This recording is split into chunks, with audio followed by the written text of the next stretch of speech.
बंधा ହେଇଛି ଯୁବକ, କିଏ ମାରୁଛି ତ କିଏ ଭିଡ଼ିଓ ସୁଟିଂ କରୁଛି। ଏମିତି ରାତି ଅଧରେ ଗାଁ ଭିତରେ ଜଣେ ଯୁବକକୁ ଏତେ ଲୋକ ନିର୍ଯାତନା ଦେଉଥିଲେ, ହେଲେ କାହିଁକି? ଇଏ ନିହାତି ଗୋଟେ ଚୋର ହେଇଥିବ। ହଁ ଆଜ୍ଞା, ଠିକ୍ ଭାବିଛନ୍ତି, ଇଏ ହେଉଛି ଚୋର। କିନ୍ତୁ କୌଣସି ଜିନିଷ ଚୋର ନୁହେଁ ଆଜ୍ଞା। ସେ କାହାର ହୃଦୟ ଚୋରି କରିବାକୁ ଆସିଥିଲା, ସେ ପୁଣି ଗୋଟେ ବିବାହିତା ମହିଳାର। ହେଲେ ସେ ମହିଳା ପାଖକୁ ଯିବା ପୂର୍ବରୁ ଦେଖିଦେଲା ତାଙ୍କ ସ୍ୱାମୀ। ଆଉ ତାପରେ ଯାହା ହେଲା ଆପଣଙ୍କ ସାମ୍ନାରେ। ପୁରା ଘଟଣା ବିଷୟରେ ଜାଣିବା ପାଇଁ ଆସନ୍ତୁ ଦେଖିବା ଆଜିର ଏ କାହାଣୀ। ହ୍ୟାଲୋ ହାଏ ନମସ୍କାର, ଷ୍ଟୋରି ୱିଥ୍ ପ୍ରତାପର ଆଉ ଏକ ନୂଆ କାହାଣୀକୁ ଆପଣଙ୍କୁ ସ୍ୱାଗତ। ପ୍ରଥମେ ଫେସବୁକ୍ରେ ଫ୍ରେଣ୍ଡ ରିକ୍ୱେଷ୍ଟ, ଆଉ ତାପରେ ଚାଟିଂରୁ ପ୍ରେମ। ଆଉ ଏ ପ୍ରେମର ଗଭୀରତା କେତେ ଥିଲା ତା ମାପିବା ସମ୍ଭବ ନଥିଲା। କିନ୍ତୁ ରାତି ଅଧରେ ଜଣେ ବିବାହିତ ମହିଳାଙ୍କୁ ଦେଖା କରିବାକୁ ଆସିବା, ସେ ପୁଣି ମହିଳାଙ୍କ ଶ୍ୱଶୁର ଘରକୁ। ଏଥିରୁ ଜଣାପଡ଼ୁଛି ପ୍ରେମ କେତେ ଗଭୀର ଥିଲା। ସେ କଥା ଛାଡ଼ନ୍ତୁ, ଏବେ ଆସିବା ମୂଳ କଥାକୁ। ପ୍ରେମ ଗଭୀର ହେଲା ପରେ ମହିଳା ଜଣକ ଏଇ ଯୁବକଙ୍କୁ ଦେଖା କରିବାକୁ ଅଧରାତିରେ ଡାକିଲା। ଆଉ ପ୍ରେମରେ ଭରସା କରି ବିଚରା ଦେଖା କରିବାକୁ ବି ପଳେଇ ଆସିଲା। ହେଲେ ମହିଳା ପାଖକୁ ଯିବା ପୂର୍ବରୁ ସ୍ୱାମୀ ହାତରେ ଧରା ପଡ଼ିଗଲା। ବାସ୍, ଖେଳ ପୁରା ଓଲଟିଗଲା। ସ୍ତ୍ରୀ ନିଜକୁ ବଞ୍ଚାଇବାକୁ ହେଉ କି ଅନ୍ୟ କେଉଁ କାରଣ ପାଇଁ ହେଉ, କହିଲା ଇଏ ମୋତେ ସବୁବେଳେ ଫେସବୁକ୍ରେ ହଇରାଣ କରୁଛି। ମୁଁ ତାକୁ ଡାକିଥିଲି ତାକୁ ଧରେଇବା ପାଇଁ। କୁଆଡ଼େ ସ୍ୱାମୀ ନିଜେ ସ୍ତ୍ରୀର ଆଇଡିରୁ ଚାଟ୍ କରି ଡକେଇଥିଲେ ତାକୁ ଧରିବାକୁ। ଯୁବକକୁ ସ୍ୱାମୀ ଧରିଲା ପରେ ଗାଁର କିଛି ଯୁବକକୁ ଡାକି ବାନ୍ଧିଲେ, ମାଡ଼ ବି ମାରିଲେ, ତାର ଭିଡ଼ିଓ କଲେ, ସୋସିଆଲ ମିଡ଼ିଆରେ ଭାଇରାଲ ବି କଲେ। ଶେଷରେ ପୋଲିସକୁ ଡାକି ଧରେଇ ବି ଦେଲେ। ତା ପରର ଘଟଣା ଆମକୁ ଜଣା ନାହିଁ ଆଜ୍ଞା।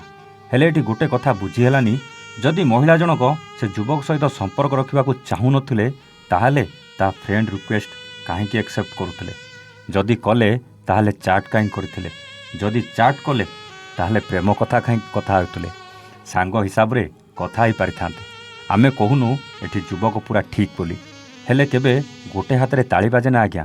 ଆପଣ ନିଜେ କୁହନ୍ତୁ, ଯଦି ସମ୍ପର୍କ ଆଉ କଥାବାର୍ତ୍ତା ସେତିକି ବାଟ ଯାଇନଥିବ, ତାହେଲେ ଏ ଯୁବକ ଏତେ ରାତିରେ ସେଠିକି ଯିବାକୁ କେମିତି ସାହସ କରିବ? ଆପଣଙ୍କୁ ଲାଗୁନି ଏଥିରେ କିଛି କଥା ଭିତରେ ଲୁଚି ରହିଯାଉଛି ବୋଲି? ଏଥିରେ ସେ ମହିଳାଙ୍କର କ'ଣ କିଛି ଭୁଲ ନାହିଁ? ଯଦି ସେ ଯୁବକର ଭୁଲ ଥିଲା, ମହିଳାଙ୍କୁ ହଇରାଣ କରୁଥିଲା, ତାହେଲେ ସେମାନେ ଆଇନର ଆଶ୍ରୟ ନେଇପାରିଥାନ୍ତେ। ଯଦି ନେଇନଥିଲେ, ତାହେଲେ ଆଇନକୁ ହାତକୁ ନେବାକୁ ଅଧିକାର ତାଙ୍କୁ ଦେଲା କିଏ? ଆଉ ଗୋଟେ କଥା ଆଜ୍ଞା, ଯେଉଁମାନେ ଏ ଯୁବକକୁ ବାନ୍ଧିଛନ୍ତି, ମାଡ଼ ମାରିଛନ୍ତି, ଭିଡ଼ିଓ କରି ଭାଇରାଲ କରିଛନ୍ତି, ସେମାନଙ୍କୁ ଗୋଟେ ପ୍ରଶ୍ନ, ଆଇନକୁ ହାତକୁ ନେବାକୁ ଅଧିକାର ତାଙ୍କୁ ଦେଲା କିଏ? କାହିଁକି ପ୍ରଥମରୁ ପୋଲିସକୁ ଡାକି ଧରେଇ ଦିଆଗଲା ନାହିଁ? ପୋଲିସ ଚାହିଁଲେ ସବୁ ସତ ସାମ୍ନାକୁ ଆଣିପାରିବ ଆଜ୍ଞା। ତାଙ୍କ ଚାଟ୍ ହିଷ୍ଟ୍ରି ବାହାର କରି ତଦନ୍ତ କରିପାରିବ। ହେଲେ ପୋଲିସ ଅଭିଯୋଗ ପାଇଲା ପରେ ଖାଲି ଯୁବକକୁ ଥାନାକୁ ନେଇ ନିଜ କର୍ତ୍ତବ୍ୟ ସାରିଦେଲେ। ଦର୍ଶକ ବନ୍ଧୁ, ସବୁବେଳେ ଏଇଭଳି ସବୁ ଘଟଣାରେ ପୁରୁଷମାନଙ୍କୁ ଦୋଷ ଦେବା ଯେମିତି ଆମର ମାନସିକତା ହେଇଗଲାଣି। କେହି କିଛି ବୁଝିବା ଆଗରୁ ଆଗ କହିଦିଅନ୍ତି ଏଇ ପୁଅର ଭୁଲ ନିଶ୍ଚିତ ଥିବ।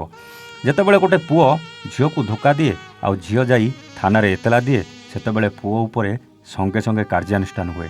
ହେଲେ ଯେତେବେଳେ ଗୋଟେ ପୁଅକୁ ଝିଅ ଧୋକା ଦିଏ, କେହି ବୁଝନ୍ତିନି ଆଜ୍ଞା। ଏମିତିକି ପୁଅ ନିଜ ଜୀବନ ହାରିଦେଲେ ବି ଝିଅ ପ୍ରତି ହିଁ ସିମ୍ପାଥି ଥାଏ। ହେଲେ କାହିଁକି ଏମିତି ଭେଦଭାବ? ଯେଉଁ ଆଇନ ଝିଅ ପାଇଁ ଅଛି, ସେଇ ଆଇନ ପୁଅ ପାଇଁ କାହିଁକି ନାହିଁ? ଅନେକ ପ୍ରେମଜନିତ ଘଟଣାରେ ସବୁବେଳେ ପୁଅକୁ ଦୋଷ ଦିଆଯାଏ।